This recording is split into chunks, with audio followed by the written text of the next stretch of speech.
What is up? Thanks for tuning us in again. You know you want it. We're going to give it to you. This is the Horror Debate, and we are live. This week, we have a special treat for you. Special? Special. Really special. And you know why it's special, Mike? Why is it special? Because I know we're going to disagree on this one. That's why it's special. It's not special. It happens all the time. No. Well, you're going to love All I got to this say one. is George Romero. No! How about, please Rob don't Zombie? say that. Please don't say that. That'll put me down in my chair. All my excitement will be gone. I know. That's Oh, my All I got to God. do is say Zombies Halloween and No, there we go. no. We disagree. This week we have something so much better than any Romero flick.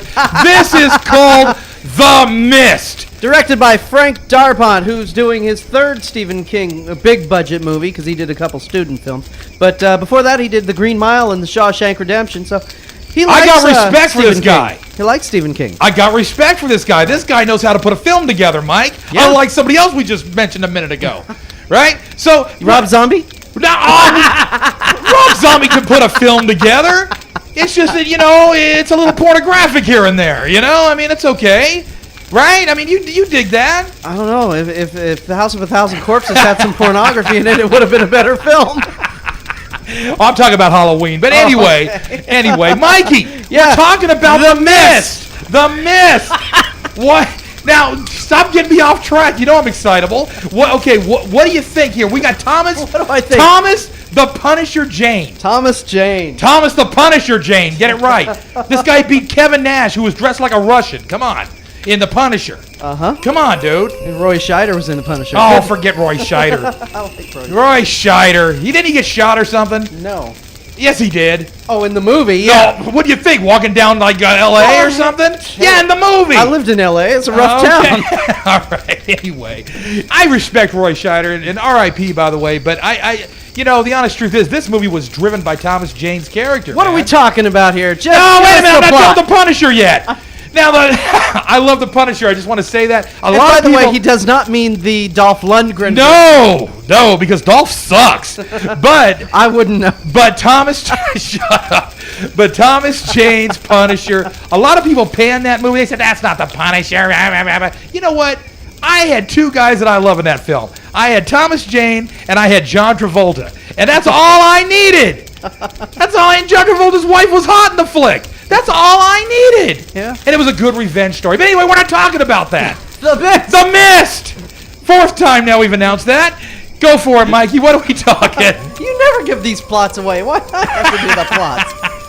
What plot? Thomas Jane is in a supermarket, and in the. Well, that's exciting. Yeah, of course it takes place in Maine. Why? Because it's based on Stephen King's story. Bangor, Maine, right? Yeah, That's yeah. where Banger. Stephen King. Bangor, Maine. Banger. Oh yeah. All right. Get your mind out of the TV gutter. Show, that TV show, Dark Shadows, that soap opera, the black and white soap opera with the vampire in it from the 60s. I've been watching it all on DVD lately, and it's a cool old soap opera. But the funny thing is, the guy always used to say, "I'm going down to Bangor today." And when the series started to get popular, then it became Boston. The Boston, yes, yeah. You don't want to go down to Bangor every day. So the first couple episodes, he's going to Bangor, but then he goes to Boston. I'm going, "What's the matter? Ain't you going to Bangor no more?" Classic. All right, Mikey, we got to start this debate. Supermarket. Bunch of people in a crowded supermarket. The weather gets bad, gets foggy, and all of a sudden people start screaming and running. So everyone runs and hides in the supermarket, and they really hope no one steps on that electronic thing outside that makes the doors go open, because then these like tentacle things will reach in. And but you don't know that yet, Mike.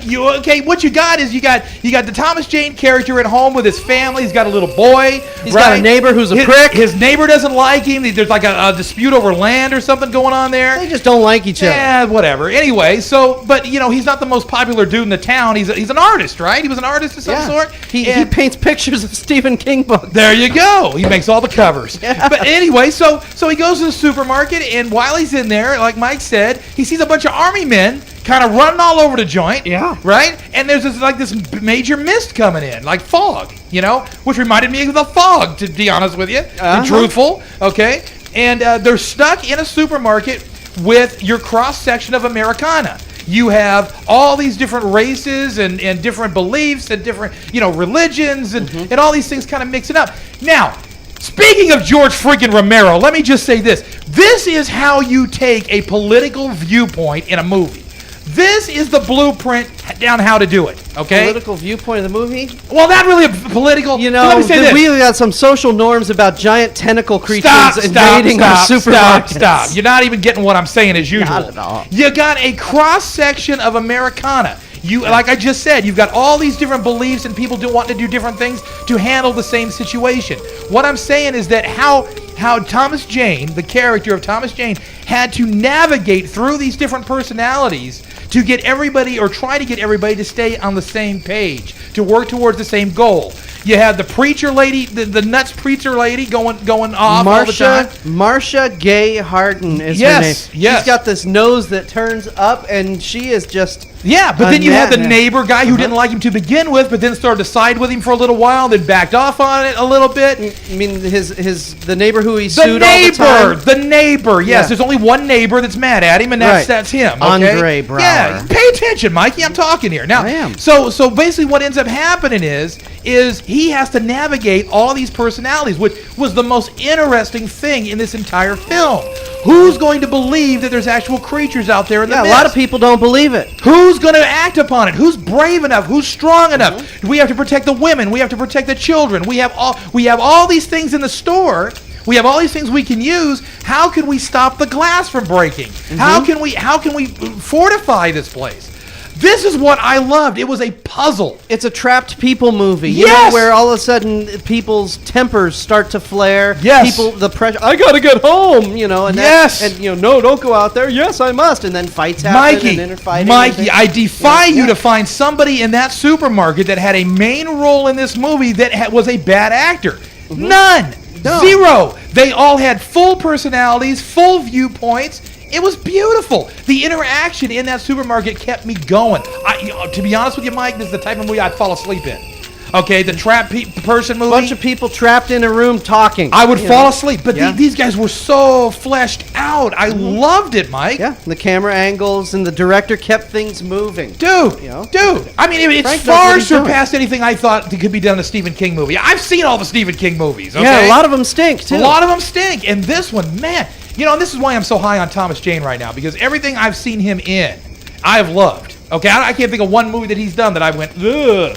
You know? You went how? Ugh. Like a Romero Zombie. Like that. I didn't do that. Jane, he's got his stuff together, man. And you know what I love about him, too? Wait. You know what I love about him? Hey, he was in Dreamcatcher. I don't care. I didn't. You know what sound I made watching Dreamcatcher? I don't care. You made the same sound as the guy on the toilet. I know that. Yeah. But listen to me now. Thomas Jane comes off as your everyday dude, right? He comes off as the normal, nice, articulate guy who can whoop some ass. You should see him. He was in this movie called Stander, which takes place in Australia, and it's a very cool film. You should check that out. Okay, well, anything he's in right now, I'm totally open to watching, dude. I dig this guy, I really do. Not in that way, But anyway, so anyway, Mike, I mean, talk about the social. What did you think about it, man? As far as like the people interaction, number one. Oh yeah, it shows that people under pressure will listen to anybody, no matter how crazy they are. As long as you can talk, as long as you are articulate, you will have followers. You will have people that come and will believe anything you tell them. Yep. Right? And that's what was told in this movie. That's a story that was laid down. Yeah. Right? I didn't care too much for the actual creatures per se. Kind of, especially the tentacle thing. I mean, what's the deal with that? Okay? I mean, I didn't get that. I like the little fly around dudes. Those were wicked. Oh, when they were looking at the windows, what's out there? And all of a sudden you saw it coming and those were wicked, man. And you know what else I loved? I loved the guy who got brave enough. I believe it was the neighbor guy, as a matter of fact, who got brave enough to tie a rope around him and go out into the mist. And the shit came back with... it came back with pieces parts. Yeah. You know what I'm saying? I mean, it was awesome. That was great. That was great. So here's the deal, okay? You'll talk in a minute. Don't worry. Okay. Here's the deal with this movie. They successfully, finally, number one, made a Stephen King movie that makes a lot of sense, and it was probably better in movie form. I haven't read the book, but it's probably as good or better in movie form than it is on paper. Yeah, it's a short story. Because on paper, the interaction, I would fall asleep. Okay, reading all the lines from the different people talking back and forth. You're not a big fan of reading. I like to read as long as it's interesting. I don't read a lot of fiction, I'll be honest with you. I read a lot of stuff like tech manuals and stuff like that. But I don't really get into a lot of fiction reading. But this film impressed me on a lot of different levels. There wasn't a lot of downside to it, except everyone has a problem with this film, and it's the ending. Yes, sir. Now, your turn, Mikey. Oh, my goodness. But, what a great film with an ending that makes you just go, oh, my God. No, it didn't make me go, oh, my God. It made me feel like somebody kicked me in the stomach. I'm censoring myself. Yeah, and all my air just came out. Yeah. What the heck, they said, I want to do a twist ending. Yeah. But the problem is, sometimes you don't need a twist ending. Wow. And it was just stupid. It was unbelievable. And the only defense I can come to, because it was such a good movie up until the end, all I can say is, when people are under pressure, sometimes they do stupid, illogical things. Well, we talked about this in another film, didn't we, just recently? But I think that ending I'm going to take something away from it. Well, I disagree with you a little bit, and I'll tell you why. Because I thought that ending was more than effective. Oh, it was very effective. You felt that ending. You felt it big time. How many movies can you say that about? Well, but the problem was, while the film was going on, I'll admit I didn't see this. We didn't see this in theater. We saw it on video. Yeah. I was shouting at the screen, going, "Wait a second! Time out! Stop! What the heck are you doing?" To when? What are you talking about? When Thomas Jane was contemplating what. Oh, at the end? Yeah, at the very end. And I'm going, no, hello, stop! You're doing something stupid. Right. And he went ahead and did it. Well, and then I honestly didn't think it was going to happen. And I said, "You stupid idiot, deserved it." And so I started laughing. I had a buddy. Bonehead move. I had a buddy email me and suggest that we debate this movie just because of the simple fact of the ending. Oh yeah, some people love the ending because it kicked him in the gut. Yeah. Some people hate the movie ending because it kicked him in the gut. Well, I'm going to tell you this, Mike. I don't look for Betty by time stories when it comes to my movies. So let me just say this. Because it made me sit up off the couch and go, whoa. Keanu style. Right? That, to me, I'm not taking away from it. I'm adding a little bit to it. Because that director knew what he was doing. Oh, yeah. He did know what he was doing. He knew what he was doing. And Thomas Jane played it very well. Beautiful. That's another thing about him is he can portray emotion. You can't tell me in The Punisher when that kid and his wife got run over and he was running down that dock and he saw the carcasses but really didn't stick in his mind right away and he fell to his knees. Dude, that's some powerful stuff. And everyone's like, oh, The Punisher. I don't care. There were some really good acting moments in that film. All I know is South Florida wearing all that leather, that boy must have smelled really bad. Back to the mist, though. Back to the mist.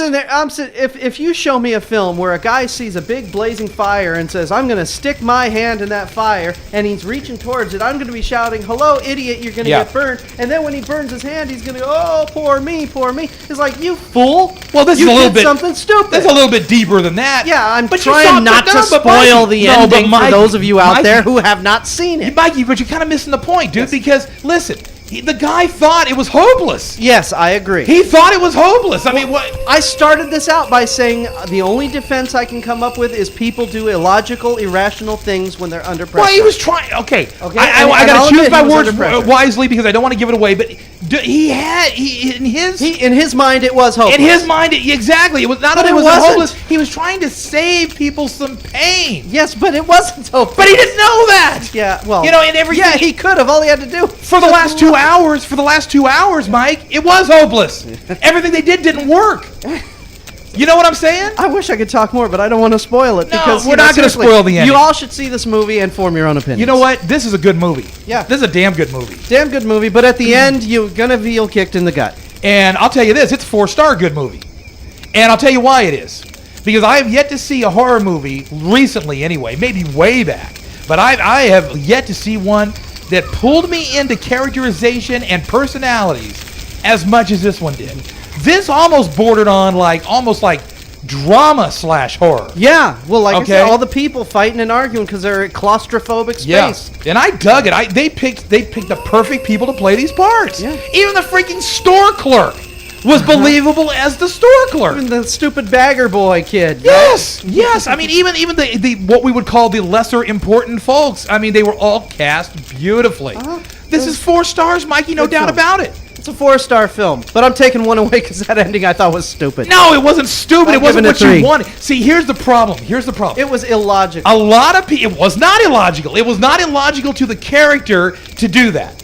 It wasn't. It may be illogical to you because you know, hey, you got the idea. Hey, it's not hopeless, but to him, okay. So it wasn't illogical. See the movie, everyone. But what it was, Mike, was it made you feel like the air was taken out of your lungs. Oh yeah, it definitely kicked you. But I was sitting there going, dude, you deserved it. Yeah. See, I don't necessarily have to have a happy ending. That's what you got to know about me. I don't care how it ends because it's art, and it's just like Chaos.